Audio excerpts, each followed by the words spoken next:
Hello everyone, সবাই কেমন আছো? আশা করি খুব ভালো আছো। আমিও খুব ভালো আছি। তো বেনারসে খুব শর্ট টাইমের জন্যই গেছিলাম, জাস্ট 2-3 দিনের জন্য। তো এটা হচ্ছে লাস্ট ডে বেনারসে, সেকেন্ড দিন আর কি। তো সেদিন আমরা চেয়েছিলাম কাশী বিশ্বনাথ ধামে পুজো দিতে। তার পাশেই ছিল অন্নপূর্ণা মন্দির, তো মাকেও একটু দর্শন করে নিয়েছিলাম। তো আগের পার্টগুলো পর এটা অনেকটাই দেরি হয়ে গেল শেয়ার করতে, মাঝে অনেক রকম কাজ, ব্যস্ততা, অনেক কিছু থাকার কারণে।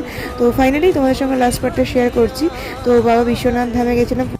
তারপর আমরা চলে যাই চকর মুন্ডন করাতে, যেটার জন্য অ্যাকচুয়ালি যাওয়া। তো এটাই ছিল মেন রিজন। বাট আমরা খুব ভয় পেয়েছিলাম যে চকর কাঁদবে, বাট একটুও কাঁদেনি। তারপর রুমে চলে আসি, ব্রেকফাস্ট করে নিই। ব্রেকফাস্টে ছিল ওখানকার স্পেশাল পুরি কচুরি এরকম টাইপের কিছু বলছিল, তরকারি আর জলেবি। এগুলো অসম্ভব ভালো খেতে ছিল। তারপর আর সেরকম কোনো ক্লিপ নিইনি, কারণ সকালে উঠে সবাই খুব টায়ার্ড ছিলাম। ব্রেকফাস্ট করার পর সবাই একটু রেস্ট নিয়ে লাঞ্চ করে একবারে বিকাল দিকে ঘাটে এসেছিলাম। তারপর ওখানে অনেকে দাঁড়িয়ে থাকে তিলক এরকমভাবে দেওয়ার জন্য। এটা এক ধরনের মানে পেশা বলতে পারেন ওখানকার মানুষজনের। তো আমরাও এখানে তিলকটা দিয়ে নিয়েছিলাম। বেশ ভালোই লাগছিল জিনিসটা। আমার অনেক দিনের ইচ্ছে ছিল যে গেলে কখনো তিলক দেবো। তো যাই হোক, ফাইনালি তারপর এখানে শপিং শুরু করি, কারণ এটা ছিল বেনারসের লাস্ট ডে। এরপর আমরা আর কালকে মানে পরের দিন বেরিয়ে যাব। তো আর টাইম ছিল না, তো সেদিনই যে শপিং করেছিলাম, তাও খুব একটা শপিং করতে পারিনি, কারণ একটা খুব বাজে ঘটনা ঘটে যায়। আমার দিদির ফোনটা এই ভিড়ের মধ্যে চুরি হয়ে যায়। তো তার মধ্যে যতটুকু হয়েছে করেছি আর কি শপিং। এখানে এত শাড়ি সত্যি এত শাড়ি দেখে আমি কনফিউজড হয়ে গেছিলাম যে আমি কোনটা ছেড়ে কোনটা নেবো বা কোন দোকানে নেবো। তো বলো তো, ফাইনালি একটা নিয়ে নিয়েছিলাম, কিন্তু কোনটা নিয়েছি বলতে পারবে? পারলে কমেন্টে জানিও।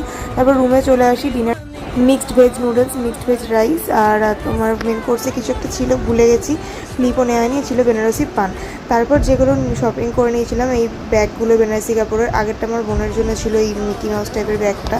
এইগুলো বেনারসি কাপড়ের ব্যাগ। এই বাটুয়াগুলো, তারপর এই জগার্স, কুর্তা, তারপর বেনারসি কাজের বা কাপড়ের ওড়না বলতে পারো।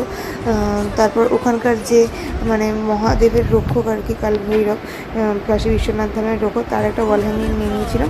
তো সব মিলিয়ে অনেক কিছু শপিং করেছিলাম, আর সবার জন্যই টুকটাক এনেছিলাম, বাড়ির সবার জন্যই মোটামুটি। আর ফাইনালি আমি যেটা নিয়েছিলাম, এই স্কাই কালারের শাড়িটা দেখতে পাচ্ছ, এটাকে কি ব্রোকেড বেনারসি টাইপ কিছু নাম বলছিল, এটাই। তো আজকের পার্টটা এতটুকুই। ভালো লাগলে অবশ্যই লাইক, শেয়ার অ্যান্ড সাবস্ক্রাইব করে দিও আর কমেন্ট করে দিও। তো দেখা হবে নেক্সট কোনো পার্টে। তো টাটা, বাই, টেক লাভ।